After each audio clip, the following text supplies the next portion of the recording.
यशवंत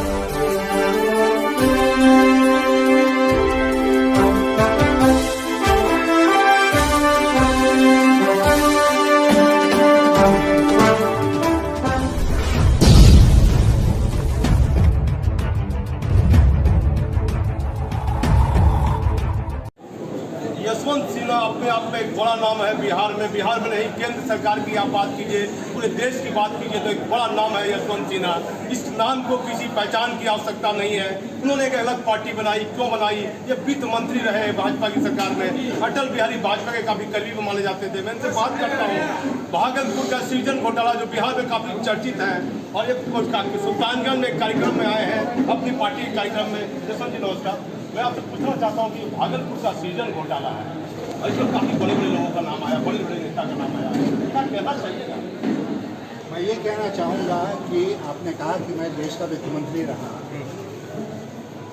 और मेरे पास बहुत लंबा एक प्रशासनिक अनुभव भी है, क्योंकि मैं IAS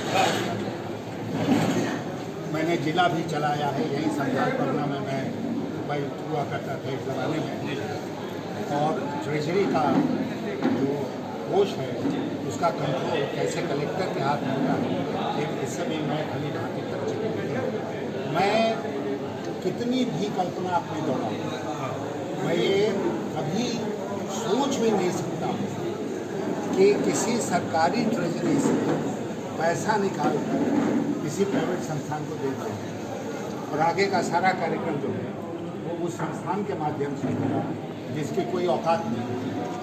और इस तरह का काम यहाँ पर हुआ और लगातार चलता रहा 10 वर्षों तक। 10 वर्षों तक ये घोटाला होता रहा ट्रेजरी से, और CAG का रिपोर्ट आया, उसके बाद भी सरकार नहीं चेती और घोटाला चालू रहा। इससे भयंकर घोटाला मैं मानता हूँ और दूसरा कुछ हो ही नहीं सकता, और इतने दिन इसको चलने दिया गया। ये इसीलिए संभव हुआ कि सबसे ऊपर बैठे लोग, बिहार प्रशासन और शासन, उन लोगों के अनुमति से ये घोटाला यहाँ पर होता रहा। कहीं ना कहीं वो लोग भी इसमें भागीदार रहे। अब जनता का जब दबाव पड़ा तो एक CBI जांच शुरू हो गई इसमें। अभी हाल के दिनों में हमने देखा कि उसमें कुछ लोगों के खिलाफ चार्जशीट हुआ है, जिसमें उस समय के तत्कालीन उपायुक्त जिलाधिकारी भागलपुर रमैया भी शामिल हैं। रमैया का करियर आप लोग जानते हैं कि बाद में उनको किसने प्रश्रय दिया, किस पार्टी से खड़े हुए, क्यों उसके जैसे भ्रष्ट पदाधिकारी को चुनाव में खड़ा कराया गया। ऐसा तो आप तो बड़े नेता है, क्या आपको उस नेता से डर लग रहा है? उसका नाम खुलासा करने किसका, रमैया पर किसका आशीर्वाद? KP रमैया पूर्व जिलाधिकारी, टिकट पर चुनाव लड़े। आप मेरे मुँह से दबाना चाहते हैं, मुझे कहने में कोई, आप भी जानते हैं, हम भी जानते हैं, जितने लोग बचे सब लोग जानते हैं कि वो मुख्यमंत्री का आशीर्वाद उनको प्राप्त था, और इसीलिए वो वॉलंटरी रिटायरमेंट लेकर राजनीति में आए और उनको चुनाव लड़ने का मौका दिया गया सरकारी पार्टी। आज उनके खिलाफ CBI का चार्ज। लेकिन रमैया यहाँ कलेक्टर कब शुरू के दिनों में, जब कुछ लाख रुपए का ही गड़बड़ हुआ, जब सैकड़ों करोड़ का गड़बड़ हुआ, तब रमैया यहाँ नहीं थे। तब तो कोई और था यहाँ कलेक्टर, कोई और था यहाँ का मुख्यमंत्री, कोई और था यहाँ का वित्त मंत्री। और जैसा मैंने आपसे कहा कि CAG का रिपोर्ट आया, कंट्रोलर ऑडिटर जनरल का रिपोर्ट आया कि गड़बड़ हो रहा है, और सरकार सोती रही, तो कहीं ना कहीं उसका आशीर्वाद था, कहीं ना कहीं उनकी मिली भगत थी। और इसीलिए मैं आज डिमांड करता हूँ कि ये जो CBI जांच सृजन घोटाले में हो रही है, उस जांच की नियंत्रण पटना हाईकोर्ट स्वयं अपने हाथों में ले, देखे जांच किस दिशा में जा रही है, और ये डायरेक्शन दे CBI को कि वो सही दिशा में जांच को ले जाए। जिसमें कि सच्चाई सामने आपको आए। लगता है कि सीबीआई कहीं दबाव में काम कर रही है? बिल्कुल दबाव में काम कर रही है, हम सब जानते हैं कि सीबीआई दबाव में आप देखिए बड़ा खुलासा कर दिया है। आइए सर। यशवंत सिन्हा एक बड़े नेता माने जाते हैं। इन्होंने कहा है सृजन घोटाला केपी रमैया के द्वारा हुआ। केपी रमैया बिहार के मुख्यमंत्री नीतीश कुमार के काफी करीबी थे। उन्होंने यह भी कहा कि सीबीआई की जो कार्रवाई है वह कहीं न कहीं राजनीतिक दबाव में है। काफी लंबा समय रहा है। यशवंत जी, आप तो नीतीश कुमार के साथ भी जा सकते थे, एक अलग पार्टी आपको बनानी पड़ी है। जी, क्या हो सकता है? अलग पार्टी नहीं बनाया है, हमने गठबंधन बनाया जी और इसमें अनेक दल शामिल हुए। हाँ। 16 दल अभी तक शामिल हैं। हाँ, और ये आपने सही कहा कि हम कहीं जा सकते थे, घर में भी बैठ सकते थे। जी जी। घर में तो बैठे ही नहीं। कैसा लग रहा है नीतीश का कार्यकाल? आपको कैसा लगा? बिहार की जनता जानना चाहती है। हम बिहार की जनता से यही कहेंगे हाँ। कि 15 साल में बिहार जो है वो अपराधी प्रदेश बन गया, हाँ। भ्रष्टाचारी प्रदेश बन गया, शोषण का प्रदेश बन गया है और हर क्षेत्र में बिहार में पिछले 15 वर्षों में गिरावट दर्ज हुई है। और ये आंकड़े देने का समय नहीं है, लेकिन मैं कहूँगा कि दूसरे प्रदेशों से जब भी हम बिहार की तुलना करते हैं तो हम पाते हैं कि हर क्षेत्र में बिहार सबसे नीचे पाया जाता है।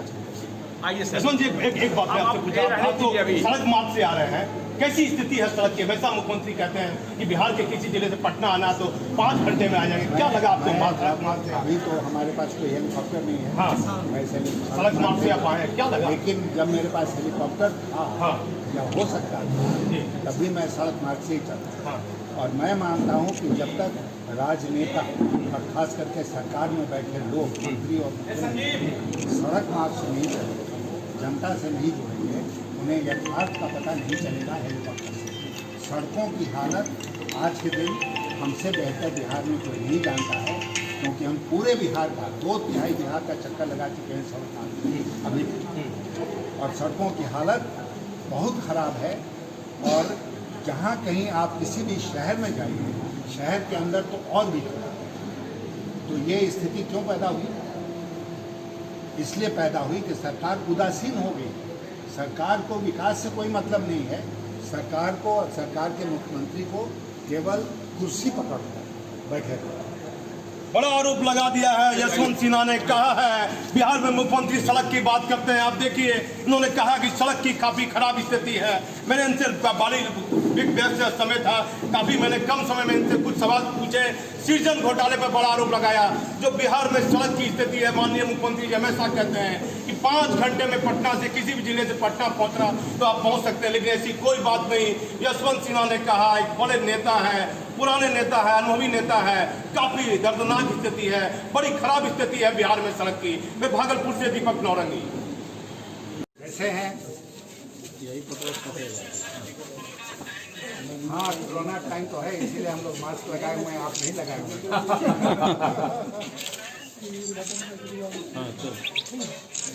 अच्छा है ना? ठीक है। फिल्मों का निर्माण होता है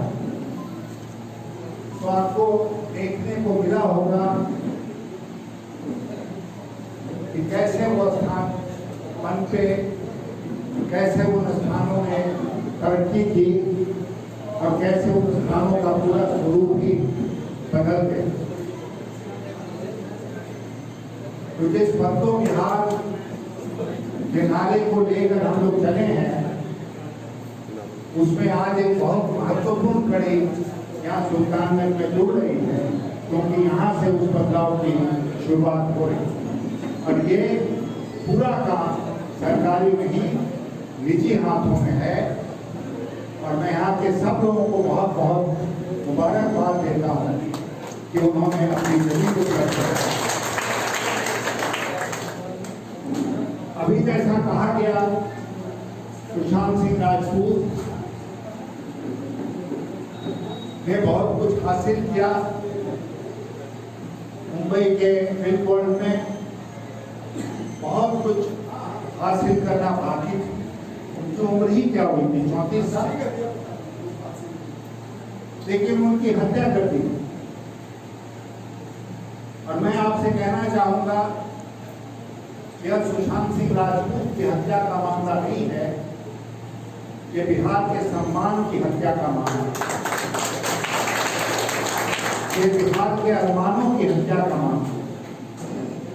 और इसीलिए हम लोगों को खुशी हुई, संतोष हुआ जब देर से ही क्यों ना बिहार की सरकार ने भारत सरकार से सिफारिश की कि इसकी सीबीआई जांच हो, और सीबीआई लग गई है अपने काम में, एनफोर्समेंट डायरेक्टरेट लग गया है इस काम में, नारकोटिक्स ब्यूरो लग गया है इस काम में, और जल्द ही इस केस की जो सच्चाई है वो हम सबके सामने होगी। लेकिन इस अपमान का बदला बिहार कैसे ले? हम खून खराबा करके इस अपमान का बदला नहीं ले सकते हैं। हम एक रचनात्मक कार्य करके इस अपमान का बदला ले सकते हैं, और वो रचनात्मक काम है यहाँ पर सुशांत सिंह राजपूत के